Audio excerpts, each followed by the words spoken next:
This lecture traces the evolution of Stonehenge from the 22nd century to the mid-14th century BCE through three phases generally labeled Stonehenge 3, Stonehenge 3A, Stonehenge 3B, Stonehenge 3C.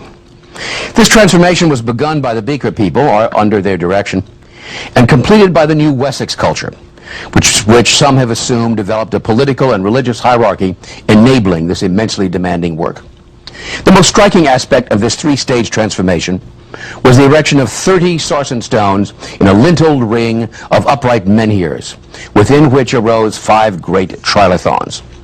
Around the henge itself, hundreds of barrows were constructed over a span of some 2 millennia.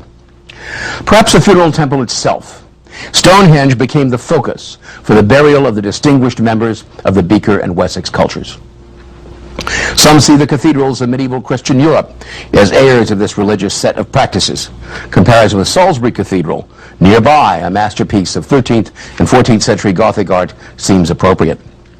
Who organized all this? More precisely, what sort of social structures were necessary to make Stonehenge happen? The theory of Stonehenge is in some sense the capital of a high king of Wessex is raised at the end of this lecture. Well, first of all, let's look at the completion of the Great Henge in the periods traditionally and generally called Stonehenge 3A, 3B, and 3C. 3A, first of all. 30 great sarsen stones from the Marlborough Downs were dragged 18 miles or more to Stonehenge and set up in a circle within the henge. The diameter of this circle is 97 feet. The upright stones, each 13.5 feet high, were capped by 30 lintel stones. The upright stones are about 7 feet wide on the average and are set about 3 feet apart. 16 of them are still standing, as are 7 of the lintel stones. Burrell estimates that this project, at once massive and precise, began around 2150 BCE, just before the Beaker people were either expelled or absorbed into the new Wessex culture. He theorized that the job was finished after, let's say, 2100 by the members of the new fused culture. Atkinson has changed his view on this point. Originally, he proposed 1900 to 1700 as the date, then corrected that date backward to 2000, and finally settled, bracketing for 1750-1650. Now, dragging the stones from the Marlborough Downs, as the builders of Stonehenge 1 had done with the heel stone, its twin, the slaughter stone, and its twin, was an immense job, certainly requiring an impressive organization of the available workforce. To drag the stones from a mile away, or possibly at the worst 2 miles away, from the Marlborough Downs down to Avebury was a relatively simple job. Now they had to be dragged down into the valley of the Kennet, up again, down the valley of the Pusey, up again, over the down at which Robin's Hood Ball arose, and then into the position of Stonehenge. Once the stones reached the site, they were roughly evened out by stone hammers and other tools. As one can see from looking at any photograph, they are somewhat regular, certainly more regular in shape than the great upright boulders at Avebury, which keep their original lines. A sophisticated precision was required, not just to bring these stones in, not just to set them upright, but to design and set the lintels with their pre-ground mortise holes. Wooden doorways may have been the model for this construction, but unlike wooden construction, the builders could not shift the upright stones a few inches, or of course any more than that, once they were set in the chalk, in case the mortise holes should not fit the pre-ground stone pegs. You couldn't say, give me an inch or two. When these immense things came up, they had to come up absolutely right. When we think about the kind of precision that this required, which very few modern construction crews would be willing to tolerate, we can get some sense of the remarkable achievement that Stonehenge was. Bill suggested at this point the station stones may have been set up now that astronomical sophistication was growing at a great pace. After the lintel stone circle was complete, the blue stones, set up in a double circle closer to the henge's center, were taken down and rearranged. This is Stonehenge 3B. It's not a very big period, but it's one of an important kind of restatement. What exactly was being restated by moving those stones is not too clear to us. He dates this project before 1550 and therefore attributes it to the Wessex culture, the fused Wessex culture. Finally, in Stonehenge 3C, the most spectacular phase of all, a horseshoe-shaped set of 5 sarsen trilithons was set up within the sarsen stone lintel circle. And the blue stones were moved once again, this time to be repositioned in an oval one wonders why. This term trilithon is another one of these terms we have to define, I guess. A trilithon is a structure of 3 stones, 2 of them upright with a lintel on top, coming from the Greek tri, meaning 3, and lithon, meaning stone. 3 of the 5 trilithons set up in the period we call Stonehenge 3C are still complete, standing upright. The center trilithon of the horseshoe-shaped formation is the highest of any of the stones at Stonehenge, standing originally 25.5 feet tall with a lintel stone 3.5 feet thick. Now the lintel stone has fallen off or been knocked off, depending on one's guess as to how it happened, and so has one of the 2 upright stones of that trilithon. So one upright stone of that trilithon remains at 22 feet high, the tallest of these remarkable menhirs in this astonishing megalithic structure. The 2 trilithons next to it stand 21.25 feet high with 3.5-foot lintels again, and the 2 northernmost trilithons stood 16.5 feet high, also with 3.5-foot lintels. One of them stands complete today. So the central trilithon was aligned with the axis of symmetry oriented towards midsummer sunrise.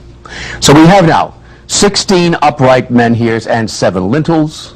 We have 3 of the trilithons standing upright and individual members of the other trilithons still in position as well, though the others have been knocked down. Now the axis of symmetry aligned with midsummer sunrise is also aligned with midwinter sunset. When was all this done? According to Atkinson, Stonehenge 3C was begun in 1550. Many have assumed that it took a tremendous amount of time to complete this stupendous project, but all agree that it was finished before, some think well before, 1350, when the Wessex culture experienced precipitous decline. As we can see, the pace of cultural change is picking up, speeding up, something which the Neolithic had already begun. Now, the most remarkable feature, perhaps, of Stonehenge 3, of really Stonehenge 1 and 2, culminating in 3, and continuing through all of these periods, unlike these other remarkable elements of this great henge, are the barrows, hundreds of them. Hundreds of barrows clustered, in clusters sometimes of a dozen round barrows at a time, cover the landscape around Stonehenge. The oldest of these are 16 long barrows of the standard windmill hill culture type. An uncommonly high percentage of them, 4 of them, 25% in other words, are oriented northeast, roughly towards the midsummer sunrise. So one is allowed, I think, to guess that this part of the world was seen as being somehow astronomically special, way back into the pure Neolithic period of these long barrows. Now, once the Beaker people came, and as the Wessex culture was formed from the fusion of Windmill Hill and Beaker cultures, round barrows began to dot the landscape in tremendous profusion. The typical contents of these round barrows are extremely interesting, and they're quite distinctive. One cannot make any mistake about the cultural origins of them. The typical contents are, first of all, human, sometimes a single male, very often a single male and a single female, a kind of a nuclear family unit if you want, and sometimes a child or 2. Of whom? Of the brachycephalic Beaker people in the vast majority of cases, with one exception I'll mention in just a few moments. The typical non-human material contents include, first of all, and most importantly, the beakers, with geometric linear designs, 1 beaker per person buried. These barrows also contain weapons, especially daggers and spearheads of bronze, and they held jewelry. Often the jewelry has been removed at this point by people who rob them, but almost all of them involved the burial of individuals, of Beaker people, with jewelry. These are rich burials. The jewelry can be in bronze, can be in gold, can be in a combination. The single male buried in the Bush barrow to the south of Stonehenge was richly equipped with a diamond-shaped gold plaque sewn onto his leather vest, a gold belt buckle, gold-handled bronze daggers, a small mace which he may have waved as something like a scepter, a bronze spearhead, and quite likely originally a wooden spear shaft and shield. The artist Jane Brain has imaginatively reconstructed him, and in her vision he is, of course, blonde and quite British-looking. There are 7 types of round barrows. First of all, the basic bowl barrow, which is a convex mound of earth. Then, secondly, you have bowl barrows surrounded by circular outer banks. Thirdly, there are bell barrows, which are convex mounds that rise higher and more steeply in their curves than the bowl barrows do. Fourthly, we have bell barrows with circular outer banks. Fifthly, there are disc barrows, which are surprising things. Low-lying, very small bowl barrows set well within a larger circle surrounded in turn by a ditch and low bank. Sometimes there are two of these within one of these circles. They usually contain the bones of dolichocephalic women with jet jewelry, sometimes quite rich jet jewelry. One wonders, could they be priestesses or female chieftains of the older Windmill Hill culture, a type that somehow survived in the newer Wessex culture which was descended from it? Then there are saucer barrows, barrows barely rising above the underlying chalk. They are defined by outer ditches and banks, which sometimes rise higher than the center of the barrow. The seventh and rarest type of round barrows are the pawn barrows, in which the center space within a surrounding embankment is concave and dips well below the height of the surrounding bank. These sometimes have no discoverable burials, so they may have been monuments recording something else, an event perhaps, rather than utilitarian funerary monuments. In any case, they are quite rare. Certain significant barrow sites deserve visits if one is in that part of the world. First of all, to the north of Stonehenge, the Lambourne Seven Barrows site, a site on the Berkshire Downs with 36 round barrows of 5 types, bowl, double bowl, bell, disc, and saucer, down a gentle slope from the oldest long barrow yet identified, the Lambourne Long Barrow, built circa 4340 BCE and oriented directly east, due east. Around Stonehenge itself, there are hundreds of barrows of all types, most of them in clusters. It was clearly a uniquely attractive site for distinguished burials in the Neolithic and the Bronze Ages. One of the most striking and well-preserved of these clusters is the Winterbourne Stoke Group, which begins with a Neolithic long barrow oriented northeast. More or less along the axis of that barrow, or aligned in rows on either side of its extension, are 19 barrows of the bowl, bell, saucer, and disc types, and one of the rare pawn barrows. This sequence of burial monuments represents some 2,000 years of more or less continuous funerary cult, somehow related to the midsummer sunrise, midwinter sunset axis. In other words, it embodies the question about the purpose of Stonehenge so brilliantly debated in the 20th century. What was it for? Burial, star, moon, sun, worship or analysis, other things as well, no doubt.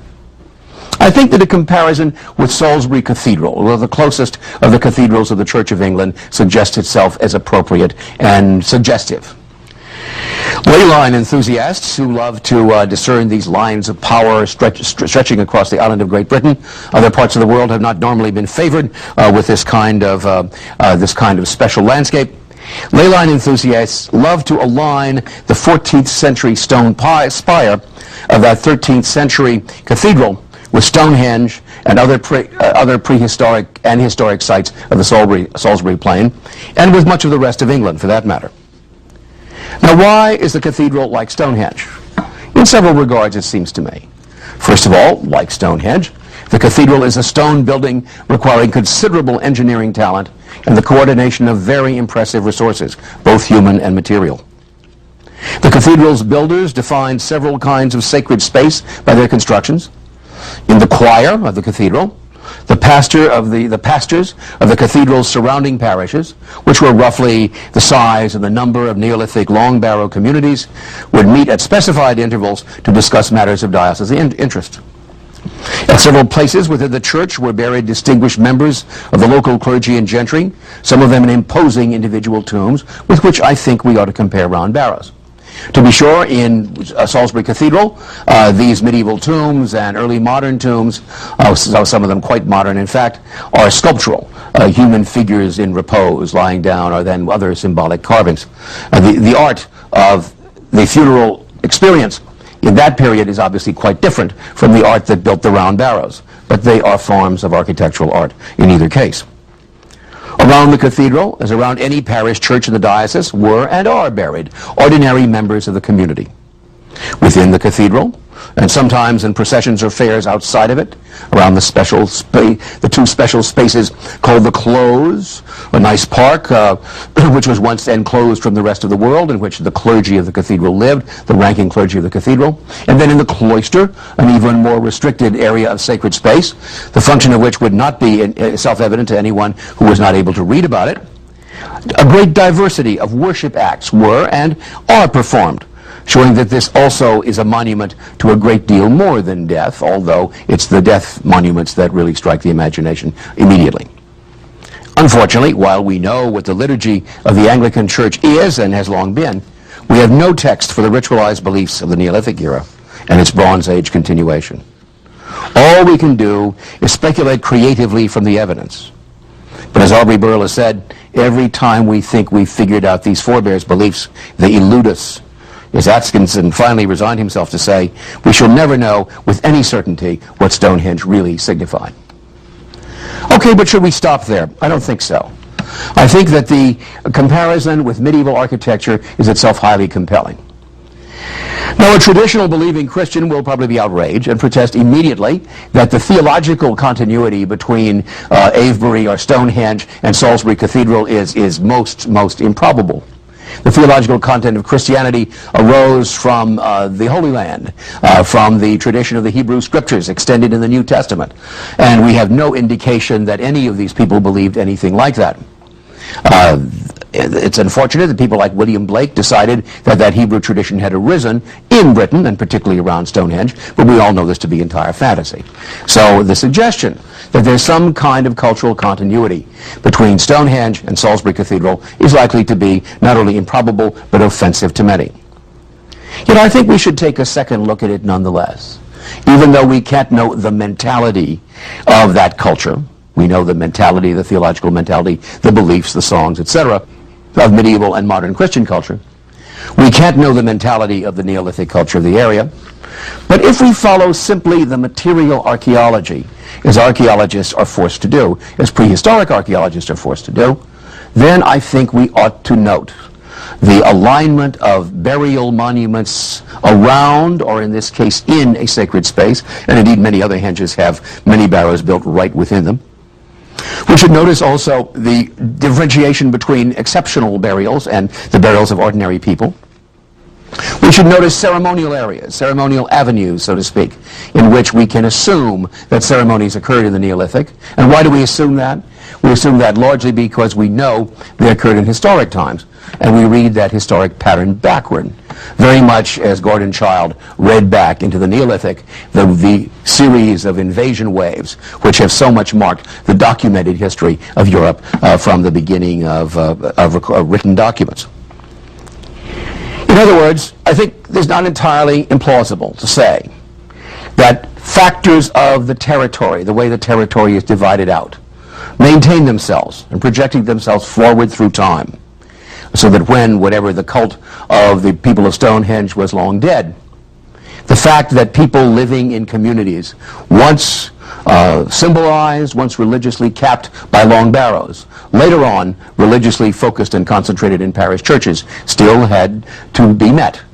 And those needs were met in some kind of an overarching hierarchical structure. In the case of Salisbury Cathedral, that's the structure of the Church of England, an episcopal structure, with bishops and deans and parish priests and so on, arranged in an orderly kind of fashion. Is this entirely accidental? I don't think so. I think that there's a kind of continuity there. And I think that to see that sort of continuity, to see the projection forward in time of patterns created, laid down, defined, and firmly planted into the ground by the Neolithic Britons is entirely appropriate. That, I think, is all that one would really want to claim for the continuing legacy of the religion of Stonehenge as somehow part of the religion of the Church of England, at least in the Diocese of Salisbury, which corresponds with remarkable precision to the 5 territories of Ashby, the 4 territories of Aubrey Burl. Another speculation, political rather than religious, although it's hard to divide these two in these regards, has to do with the notion of a high kingdom of Wessex. Was there, in other words, some kind of military, perhaps certainly political possibly religious, overarching authority, a kind of chief who organized so many people, probably from quite a considerable distance, to bring, first of all, the bluestones from Wales, and then perhaps his successors organizing the bringing in of the stone circle with its lintels, and then of the 5 great trilithons, and bringing it all together. This is pretty much the recent conclusion of BBC, the British Broadcasting Company, whose current video entitled "Who Built Stonehenge" lets you know in the advertising material that a great prince of some sort was clearly necessary to achieve this extraordinary work. I think it's very tempting to remember certain parallels from the recorded history, the documentable history of the Iron Age and Dark Age periods of Irish and British history. The Iron Age is generally thought to be most of the first millennium BCE.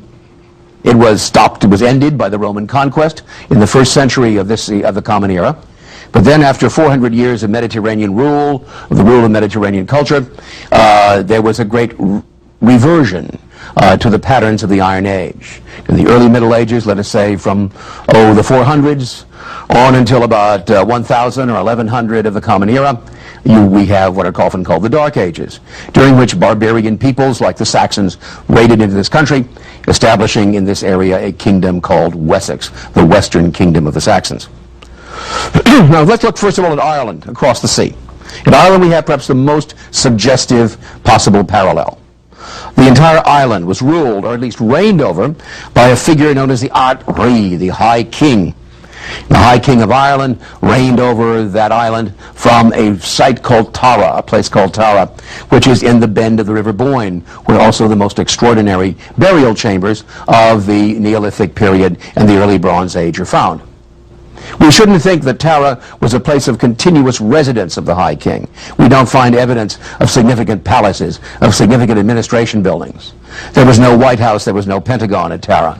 You have instead ritual sites. This was the place where the chosen High King was declared king in an extraordinarily complicated ritual, a ritual which Christian monks recorded with a certain amount of embarrassment, but which has strong suggestions about the sort of stuff that might have been going on in the Salisbury Plain. I think a little digression in the direction of what was necessary to become the High King of Ireland at Tara may be suggestive in a way, possibly more so than comparisons with the function, the religious function, the social religious function of Salisbury Cathedral. The person who had been chosen to be High King and who had succeeded in winning out over his rivals was brought to this place and went through a number of very strange ceremonies. First of all, he was supposed to mate with a white mare, or at least to pretend to mate with a white mare. Having accomplished this distinctly pagan act, he then had the white mare slaughtered and chopped up into pieces, and a vast horse meat stew was created in a large cauldron, a very large cauldron, large enough for the High King to leap into. Entirely naked, he would then leap into the horse meat cauldron of his former mate, uniting with her in another kind of form, which has got to excite Freudian interest. After having achieved this double mating, the High King was then drawn forth from the cauldron, wiped off, and robed in appropriate garments, and then had to approach one of the standing stones, one of the menhirs, which rose up surrounded by an embankment. One thinks of the Healed Stone, for example, Stonehenge, and many other comparable stones throughout the megalithic world. He had to sit upon this stone and see if the stone acknowledged him. And the surrounding priests, in later centuries the Druids, would be the ones who would listen to the stone and tell us whether the stone said, "You're okay, you can be king."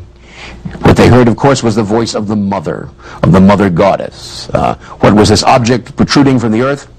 Freudians would be disappointed. It clearly was not phallic. It certainly wasn't vulvar, but it has something to do with female authority. This is the most decisive, if not mate, the most decisive female ratifier of the kingship of this monarch. And if these various tests were passed, then this man could be High King. What was his function? His function was to maintain the fertility of the land. And if the land underwent serious famine, or if there seemed to be a drop in the population, then that was a sign that this High King had been rejected. And so he would have to go, and someone else would have to be installed in his place. What's remarkable, I think, from the point of view of this question of Neolithic continuity, is the fact that Christian monks, who must have disapproved of every single stage of this curious process, recorded its continuation through many of the centuries during which Ireland had become intensely Christian. Not simply traditionally Christian, accepting the Trinitarian faith of the Church of Rome, but deeply monastic in its spirituality. A profoundly Christian isle of saints and scholars, as the Irish liked then to say, and liked to repeat from time to time. But still, those scholars and those saints remembered the strange pagan ritual involving, in its final judgment, a megalith surrounded by an embankment, a mini-henge. Now, this kind of institution, which was active in the Iron Age, probably arose in the Bronze Age, maybe designating local kings before there was one high kingship over all of Ireland. We don't know when that happened, probably in the Iron Age. Also continued into the 12th century of the Common Era, when King Henry II finally became Lord of Ireland, displacing the last High King of Tara. I doubt that Dermot MacMurrough, the last High King of Tara, went through this outlandish and pagan ceremony. Probably different elements of it had been dropped off in the previous centuries. But here is something, a political institution that lasted for 2,000 years, deeply megalithic in its validating elements, which arose perhaps not long after whatever it was Stonehenge was supposed to be was complete, around 1350 BC. It's entirely possible that the ritual dates from 1350 BC. So we may see, surviving across the Irish Sea, the signs of something which did not survive in that direct kind of fashion in the island of Britain. Why not? Perhaps because the Romans decided to wipe out the Druids. The Romans conquered Britain, they didn't conquer Ireland. That may be one strong reason.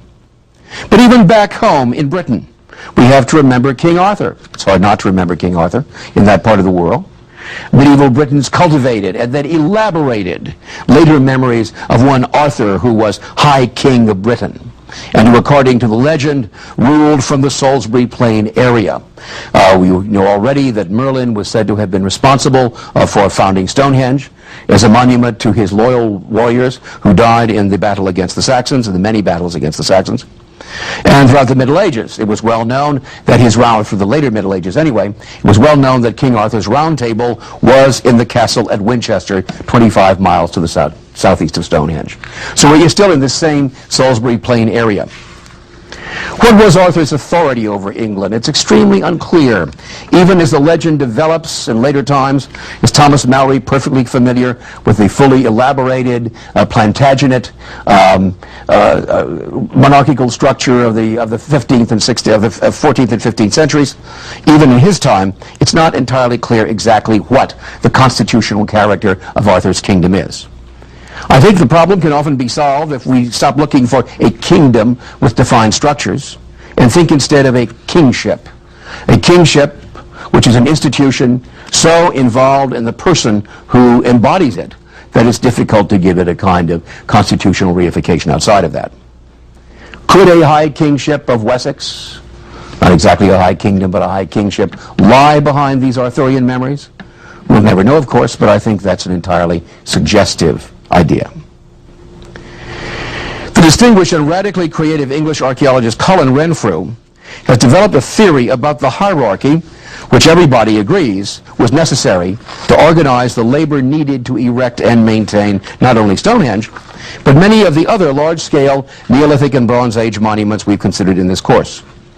This complicated and necessarily mathematical theory is probably best represented by a chart, which we offer to you.